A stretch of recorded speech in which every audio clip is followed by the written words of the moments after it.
obsession which Maynard attained in his famous Smile of the Dial, which individual figures are mostly gameplay imposed. Popular through the theory of somatic dream stimuli has become, and seductive through it may seem, it is nonetheless easy to detect its weak point. For every somatic dream stimulus which promotes the psychic apparatus in sleep to interpretation by the formation of illusions may evoke an incredible number of such attempts, and interpretation may conceivably be represented in the dream context by an extraordinary number of different concepts. But the theory of Schumpeter-Wunzel are coherent to any sort of motive which controls the relation between external stimulus and dream concept chosen to interpret. Therefore, it cannot explain the particular choice which stimuli often enough make in the course of the productive activity.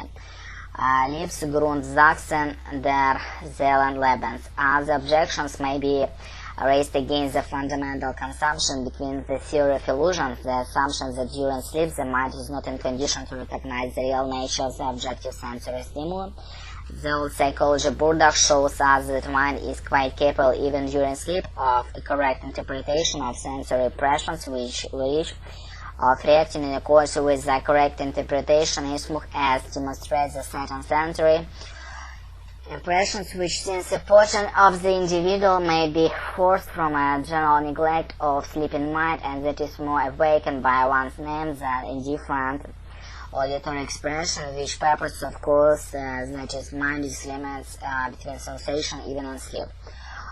Buddha interprets this observation that we must assume that the mind is incapable of interpreting sensory stimuli in the sleeping state, but rather that is not sufficiently interested in them. The arguments which Buddha employed in 1830s reappear unchanged in the works of Lipps in the year 1883, where they are employed for the purpose of attacking the theory of somatic stimuli. According to these arguments, the mind seems to be like sleep, where in the anecdote, who on being asked, "Are you asleep?" answers, "No," on being again addressed with sleep, "Then lend me 10 florins. Take refuge in this, I am asleep."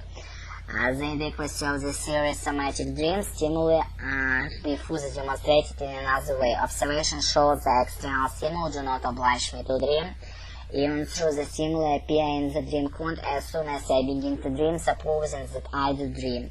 In response to touch of the precious stimulus experienced while I am asleep, a variety of reactions are at my disposal. I may overlook it and find working that my leg has been uncovered, or that I have been lying on an arm. Indeed, pathology offers me a host of examples of public sensory of motor stimuli of different kinds which remains ineffective during sleep. I may perceive the sensation during sleep, and through my sleep is where constantly happens in the case of pain stimuli, but without weaving the pain into the texture of a dream. And thirdly, I may wake up in the response of stimulus in order to avoid it. Still another fourth reaction is possible, namely, but there is no stimulus may cause me to dream, but there is one possible reaction, occur quite frequently, the reaction of dream formation. Репетиторы по скайпу.